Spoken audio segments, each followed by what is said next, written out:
Next up is another short subsection titled Lucid Dreaming is a Game. And it starts off this section talking about dream-induced lucid dreams and gives a very interesting perspective or look at them that never really crossed my mind before and I thought was pretty neat. Dilds are more involved when it comes to actually affecting the character of our dreams while awake. For instance, with dilds, we are attempting to condition ourselves to notice when we are dreaming by learning to spot any inconsistencies and performing reality checks, but we are also doing this work entirely outside of our dreams. We are attempting to alter our dreaming mind using the very same mind as the method and medium for changing it. We are using the contents of our consciousness to affect itself over time toward a desired goal. For this reason, I view the Dild way of lucid dreaming as the best way to understand the more subtle mechanics of dreaming and the mind in general.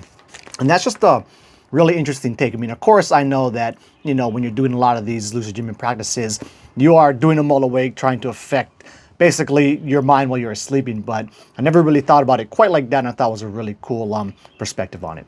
To wrap up this short subsection titled Lucid Dreaming is a Game, James brings up a very important point and a very common roadblock for a lot of people who are trying to get into the practice but not finding success. And so he writes, in these situations, the dreamer can be doing the practices correctly, but their own frustration at the lack of success can be the largest contributing factor to their failure. How the individual thinks lucid dreaming works and how they frame their practices and experiences with it are all just as important in achieving lucid dreams and our goals in them as the practices themselves. If we are doing the practices correctly but still find ourselves thinking negatively about our chances of success, or even if we outright avoid thinking about it, we are directly acting against the very practices we are keeping. Likewise, if we go to bed with excitement and anticipation for a lucid dream, we seem to be more likely to get one. And this is a really common problem I'll see a lot of people run into where, they've been trying the practice for months or maybe even years, having little to no success, and they can start to get defeated and frustrated with it.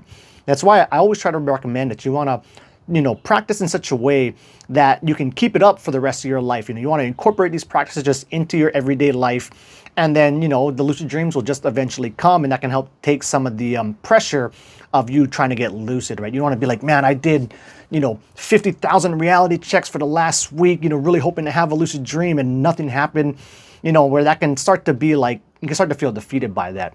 Whereas opposed to if you can just work in doing the reality checks anytime something out of the ordinary happens in your life, or, just kind of that thought pops into your head randomly, so you go ahead and do your reality check.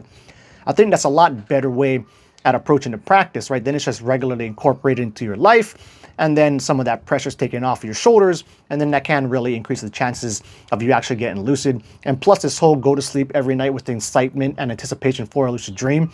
Now that's something that I guess I've always just been naturally kind of inclined to, but I go to sleep like that every single night. Even when I'm in long dry spells, I still have that excitement of maybe not even getting lucid, but just being excited for what type of world I might find myself in my dreams. Like I look at my subconscious as kind of like, it's kind of like being my friend. It's there to support me, and it's going to give me some experience.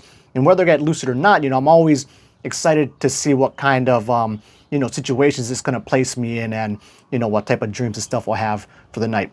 But yeah, with that said, that will wrap up this subsection. Until the next video, keep the lucid dreaming practice legit.